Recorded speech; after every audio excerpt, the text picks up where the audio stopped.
ఆపసృజంతు స్నిగ్ధాని చిక్లీతవసమే గృహే నిజదేవీం మాతరగం శ్రియం వాసయమే కులే. ఓ చిక్లీతుడా, రెండో కొడుకు అనమాట. ఇందాకైనా కర్దముడు చిక్లీతుడు. సరసములైన జలములు సృష్టించుగాక, నీవు నా గృహమున వసింపుము. మాత అయిన శ్రీదేవిని నా వంశమున నిశ్చయముగా వసింపజేయము. స్నిగ్ధ అని అంటే ఆప అంటే మెరుపులతో కూడినటువంటి నీళ్లు. పైన పడబడిన నీళ్లు పడుతుంటాయి చూసారు సార్, అదేంటంటారు దాన్ని మోడర్న్ ఏజ్లో ఛార్జ్ అనేదో పిలుస్తారు. ఆ మెరుపులతో కలిసిన నీళ్లు కానీ భూమి మీద కానీ పడకపోతే ఏ చెట్టు కూడా గర్భం ధరించలేదు. చాలా మంది తెలియదు. ఈ సృష్టి సమస్తమనందు గర్భం ధరించడానికి కారణం ఛార్జ్డ్ విత్ ఎలక్ట్రిసిటీ వైట్ కింద ఏవైతే పడుతుంటాయో ఆ నీళ్ళు అనమాట. అలాగ సృష్టించి తడిపేటటువంటి వాడిని చిక్లీతుడు అని పేరుతో పిలుస్తారు. సూర్యుడికి ఈ పేరు ఉండేటటువంటి, ఈ పని చేసేటువంటి సూర్యుడిని ఏమని పిలుస్తారు? మిహిరుడు అని పేరుతో పిలుస్తారు. తడిపి సృష్టి చేసి పోషించేటటువంటి కిరణములు ఏవైతే సూర్యుడి ద్వారా వస్తాయో వాటిని మిహిర కిరణములు అంటారు. ఎందుకు మిహిరి అని పేరు పెట్టుకున్నామంటే, ఈ చిక్లీతుడు, కర్దముడు, తర్వాత వచ్చేటటువంటి ఆనందుడు వస్తాడనమాట. ఇవన్నీ ఉంటే ఆనందంగా ఉంటుంది అన్నమాట. చిక్లీతుడు లక్ష్మీపుత్రుల ముగ్గురులో ఒకడు. కర్దముడు, చిక్లీతుడు, ఆనందుడు అను ముగ్గురు లక్ష్మీపుత్రుడు. లక్ష్మీదేవి కాస్తే మనలో ఈ ముగ్గురు పుడతారు. మనమే లక్ష్మీదేవి అవతారం అయిపోతావు కదా అన్నాడు. ఏం చేయమనం? మొట్టమొదటి న్యాసం చెప్పుకుంటూ శ్రీ సూక్తం అవి చదువుకునేటప్పుడు మన యందు అమ్మవారి యందు అభేదమైన స్థితిని పొందడానికి కావాల్సినటువంటి ధ్యానం చేస్తూ ఉండాలి. దేవాన్ని మనం ఎంత దూరంగా చూస్తాం అంత దూరంగా జన్మంతా ఉంటాడు అన్నాడు. అక్కడెక్కడ హిమాలయాలు ఉంటూ ఉంటాడు, అక్కడ హిమాలయాలు ఉంటాడు. వైకుంఠం అది ఎక్కడో ఉంటుంది అనుకుంటే వైకుంఠం అక్కడ ఉంటుంది అనమాట. వైకుంఠం అంటే ఎక్కడ ఉంటుంది? ఇక్కడే ఉంటుంది. వైకుంఠం అంటే అసలు పేరు వికుంఠము, కుంఠము లేనిదే. అంటే సొటలు గటలు ఒటలు లేకుండా ఉండేది వికుంఠం అని వైకుంఠం అంటది. అంటే ఏ కాన్షియస్నెస్ అయితే, ఏ హ్యూమన్ బీయింగ్ అయితే ఏమీ లేకుండా మంచి పర్ఫెక్ట్ గా ఉంటాడు వాడు వైకుంఠం నందు ఉన్న లెక్క. వైకుంఠం అంటే it is a state of experience, not a place. ఎక్కడ ఉంటుందంటే నువ్వు ఎక్కడ కూర్చుంటే అక్కడే ఉంటుంది. నారాయణ ఎక్కడ ఉంటాడు, నువ్వు ఎక్కడ ఉన్నాడంటే అక్కడే ఉంటుంది. కొంచెం లోపలికి వెళ్ళి చూడాలి. ఆయన్ని పాపం వెయిట్ చేస్తూ ఉంటాడు. ఆయనకి ఏడు ద్వారాలు తెలుసుకోవాలి. ఎక్కడ ఉంటాయి? ఇక్కడే ఉంటాడు. అమ్మవారు ఎక్కడ ఉంటుంది? ఇక్కడే ఉంటుంది. మా యందు అంటే నీ యందు ఉంటుందంటే ఇప్పుడు నాలాంటి అల్పుడి యందు, దుర్మార్గుడు దుష్టుడు యందు ఉంటుందా అని అనుకో. నువ్వు ఏమిటనుకుంటున్నావు? దుర్మార్గుడు దుష్టుడు తదాస్తుంటారు. మరి నేనే అమ్మవారి కౌన్సిల్ చేస్తే తప్పే లేదు.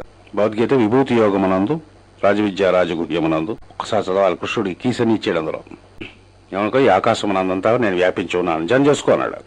ఈ ఆకాశం వాయువు ఎలాగున్నాదో అలాగే నా యందు సమస్త జీవులు వ్యాపించున్నారు, ధ్యానం చేసుకో నువ్వే ఎలాగనుకో అన్నాడు. అనుకోమన్నాడు ఆయన.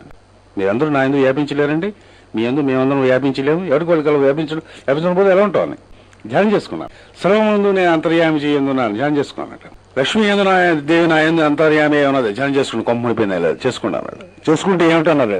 కర్దముడు, చిక్లీతుడు, ఆనందుడు ముగ్గురు మీలో పుడతారు సార్. ఆ పుత్రుడు మీ జీవితంలో ఉన్నప్పుడు మీ యందు మీ కులమునందు మీ చుట్టుపక్కల యందు కూడా అంతను లక్ష్మీదేవిని శ్రీదేవిని చేస్తారు. ఈ ఇద్దరు కొడుకులు ఏం చేస్తారు? సిద్ధాని చిక్లీతవసమే గృహే నిచదేవీ మాతరగం శ్రియం వాసయమే కులే. ఓ చిక్లీతుడా, సరసములైన జలములను సృష్టించుగాక, నీవు నా గృహమున వసింపు. మాత అయిన శ్రీదేవిని నా వంశమును నిశ్చయముగా వసింపచేయము. ఇంతకు పూర్వంది కర్దవేన ప్రజాభూతమై సంభవ కర్దమ చెప్పుకున్నాం మనం. శ్రియం వాసయమే కులే మాతరం పద్మమాలిని. అక్కడ కూడా కులంలో ఉన్నాడు, ఇక్కడ కూడా కులం ఉన్నాడు అనమాట. కులం అనేటటువంటి దానికి వేరే అర్థం తర్వాత చెప్పుకుందాం. స్నిగ్ధ అని అంటే మెరుపు కాంతులు కలిగినటువంటి వాడిని స్నిగ్ధములు అంటారు. స్నిగ్ధాని ఆపహ అంటే మెరుపులతో నిండినటువంటి ఆపములు, అంటే వాయువులు ఏవైతే జలములు ఏవైతే ఉంటాయో విద్యుత్తుతో కలిసినటువంటి వారిని. సృజంతు చిక్లీత, ఓ చిక్లీతుడా, మమ గృహే అంటే నా గృహమునందు సృజంతు సృష్టించునగాక. తల్లియగు శ్రీ మాత అయినటువంటి శ్రీదేవి నా కులమునందు నివసించున్నట్లు చేయి. ఆనంద కర్దమశ్చేవ చిక్లీత ఇతి విశ్రుత అని ఉంటుంది. మనం అమ్మవారికి సంబంధించినటువంటి మంత్రపుష్పం చూద్దాం. దాంట్లో ఆనంద కర్దమశ్చేవ చిక్లీత ఇతి విశ్రుత. శ్రీదేవికి ముగ్గురు కొడుకులు, కర్దముడు, చిక్లీతుడు, ఆనందుడు. కర్దముడు అంటే బురద అని చెప్పుకున్నాం మనం. బురద అంటే మనకి భూమి మీద ఉండే బురద కాక హిరణ్మయమైనటువంటి బురద. అంటే మొట్టమొదటి రజస్సులతో తయారు చేయబడినటువంటి బురద ఏదైతే ఉంటుందో, అంటే సృష్టి ఎలాగుంటుంది అంటే మొట్టమొదట ఉండేటటువంటి సృష్టి పరో రజసములైనటువంటి లోకంలో ఉంటుంది. దానికి సంబంధించినటువంటి కథే మనకి వినాయకుడిని తయారు చేసేటప్పుడు అమ్మవారు నలుగు వినాయకుడిని చేసిందని ఇలా రకరకాల కథలు ఉంటాయి. 7 లోకాలకి పైన ఉండేటటువంటి మూల ప్రకృతిని కానీ మనం ధ్యానం చేయగలిగితే మనకి తెలిసినటువంటి 7 లోకాలు భూ భువ స్వ మహాజన ఇవన్నిటికీ పైన ఉండేటటువంటి దాన్ని మూల ప్రకృతి అనే పేరుతో పిలుస్తారు. ఆ మూల ప్రకృతినే అదితి అనే పేరుతో కూడా పురాణములు ఏందో చెప్తారు. భగవంతుడి నుంచి మొట్టమొదటిగా అది సృష్టిగా అమ్మవారు వచ్చేటప్పుడు మొట్టమొదట కర్దమమైనటువంటి బురద ఒకటి తయారవుతుంది. హిరణ్యమైనటువంటి ఆవే ఆకాశముగా దిగి వచ్చి ఆకాశాత్ వాయువు, వాయువుగా వాయువు నుంచి అగ్ని, అగ్ని నుంచి జలములో, జలముల నుంచి పృథివీ వస్తుందని చెప్పుకున్నాం కిందట వరకు. అంటే రేట్ ఆఫ్ వైబ్రేషన్ తగ్గుతున్న కొలది డాన్స్ అవుతూ ఉంటుంది. ఫిజికల్ బాడీలో ఉండేటట్టు మనం వైబ్రేషన్ కానీ హయ్యర్ కానీ మనం చేయగలిగితే సూక్ష్మలోకాలు కనిపిస్తాయి. మనలో సూక్ష్మలోకాలు ఉన్నాయి, మన చుట్టూ సూక్ష్మలోకాలు ఉన్నాయి. మనకు తెలిసిన తెలిగిపోయినా ఏదో కొంచెం ఉన్నట్టుగా ఏదో అనిపిస్తూ ఉంటుంది మనకి. ఎందుకు మనకు కనిపించమంటే మన రేట్ ఆఫ్ వైబ్రేషన్ స్లోగా ఉంటుంది. మాస్టర్ కి డిసైపుల్స్ కి మధ్యన ఏమిటి తేడా ఉంటుంది? రేట్ ఆఫ్ వైబ్రేషన్ లో డిఫరెన్స్ ఉంటుంది. అంటే 440 volts ఎలక్ట్రిసిటీకి 220 volts ఎలక్ట్రిసిటీకి 110 volts ఎలక్ట్రిక్ తేడా ఏమిటి ఉంటుందో అలాగే బ్యాటరీలో ఉన్న ఎలక్ట్రిసిటీకి. బ్యాటరీలో ఉన్నది మనం ఎంత కొట్టినా ఏం చేసినా షాక్ కొట్టదు. 100 పెడితే కొంచెం లాగినట్టు కనిపిస్తుంది. 200 పెడితే జమ్మని దెబ్బ కూడా. 440 అయితే అందులోకి మనం లాగేస్తుంది. అలాగే మాస్టర్ కి డిసైపుల్స్ కి డిఫరెంట్ గ్రేడ్స్ ఆఫ్ డిసైపుల్షిప్ లో ఏమిటి తేడా ఉంటుందంటే రేట్ ఆఫ్ వైబ్రేషన్ లో తేడా ఉంటుంది. రేట్ ఆఫ్ వైబ్రేషన్ తగ్గిన కొద్ది గ్రాఫ్స్ ఫిజికల్ ప్లేన్ లోకి వస్తాయి. ఎక్కువ మనం ఫిజికల్ ప్లేన్ లో ఎగ్జిస్ట్ అవుతూ ఉంటాం కాబట్టి పట్టుకోవాలి. కాబట్టి మనం హైయర్ ప్లేన్ లో ఉంటే ఏమి ఉండో పడిపోతాం అనమాట. అంటే దూరిపోతాం, భూమిలో దూరిపోతాం. కాబట్టి ఒక స్టెబిలిటీ ఇవ్వడం కోసం ఫిజికల్ ప్లేన్ లో ఎగ్జిస్టెన్స్ మైండ్ కి ఒక గ్రావిటేషనల్ లా వల్ల మనకి ఫిజికల్ గా స్ట్రెంగ్త్ ఉన్నట్టుగా దీని మీద కూర్చోగలిగేటట్టు చేస్తుంది. దీన్ని మనకు కావాల్సినప్పుడు రేట్ ఆఫ్ వైబ్రేషన్ మార్చుకుని గాలిలోంచి ప్రయాణం చేయొచ్చు, వీటిలోంచి మధ్యలోంచి నడిచి వెళ్ళవచ్చు, గోడల్లోంచి వెళ్ళవచ్చు. ఇక్కడ అదృశ్యం, ఇంకో చోట అదృశ్యం అవచ్చు. ఇట్లాంటివన్నీ విద్యలు ఎవరో చేస్తున్నట్టుగా మనం ఏదో సినిమాల్లో వాటిలో పురాణాలు వింటాం.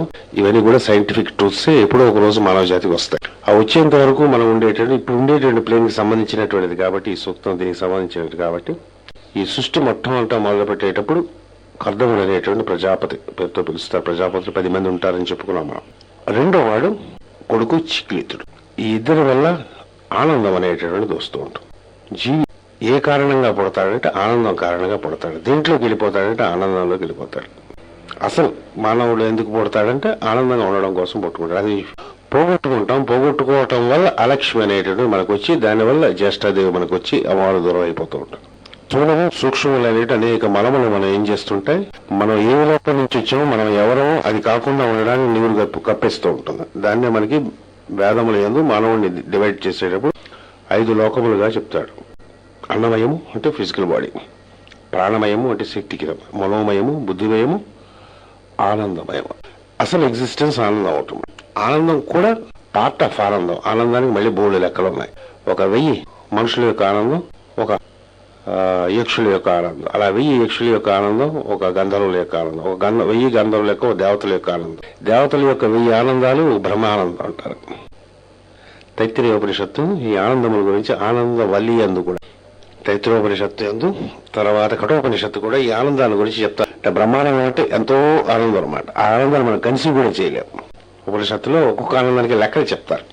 మర్చిపోయిన కరెక్ట్ అయిన లెక్కలు ఏదో మొత్తానికి 100 ఆనందం, 1,00,000 మనుషుల యొక్క ఆనందం ఏమో బ్రహ్మానందం అని ఏదో లెక్కేసుకుంటే ఆయనకి ఆనందంగా ఉండడం అంటే మనకి ఏమిటో అర్థం కాదనమాట. ఇక్కడ ఉండేవాడికి మనకు ఆనందాలు కొన్ని చిల్లర బోర్డు ఆనందం ఉంటాయి. కొన్ని ఎవరికైనా లాటరీలో డబ్బులు వస్తే వాడికి ఆనందం. డబ్బుల మీద వ్యామోహం లేనటువంటి పెద్ద ఆనందం అనిపించదు. కారు కొనుక్కుంటే ఆనందం, ఇల్లు కొనుక్కుంటే ఆనందం, పెళ్లి అయితే ఆనందం, పిల్లలు పుడితే ఆనందం, చిన్న చిన్న ఆనందాలు ఉంటాయి. ఇవన్నీ ఆనందాల కింద. అసలైన ఆనందం తెలిసినటువంటి గురువు సాక్షాత్కారం చేయన దేవతల సాక్షాత్కారం అదే ఇంకొక కొంచెం పై ఆనందం. మళ్ళీ ఆనందాల్లో గ్రేడ్లు ఉన్నాయి. ఈ ఆనందం అనే మొట్టమొదటి ఆనందం అనేటటువంటి దాన్ని తీసుకొస్తుంది ఎవరు? అమ్మవారు తీసుకొచ్చేస్తుంది. ఆ ఆనందాన్ని మనం అనుభవించేటట్టు చేసేటటువంటి వాడు మన హృదయం అన్నది నిరంతరం ఉంటాడు. ఆనందంగా ఉండేటప్పుడు ఇంటలెక్ట్ పనిచేయదు, హృదయం పనిచేస్తుంది. జాతమే తెలుస్తుందో లేదు. మంచిది ఏదైనా మ్యూజిక్ వింటున్నప్పుడు అనలైజ్ చేసి ఏ రాగం, ఏ తాళం, ఆరోహణ ఎలాగా, అవరోహణ ఎలాగా ఇవన్నీ ఆలోచించారు. ఇంకా ఆనందమే ఉండదు. నా బొంద పాటలో కరిగిపోవాలి. అప్పుడు ఇంటలెక్చువల్ ప్లేన్ లో కాకుండా ఎక్స్పీరియన్స్ ప్లేన్ లో వింటాం. ఇవన్నీ కూడా ఆనందం అనేటటువంటిది not an logic, not an analysis, not anything, but it is an experience. ఈ ఎక్స్పీరియన్స్ హృదయం నందు మనం చూస్తూ ఉంటాం. అంచేత లక్ష్మీదేవి విష్ణువు యొక్క హృదయం నందు ఉంటుందని చెప్తారు.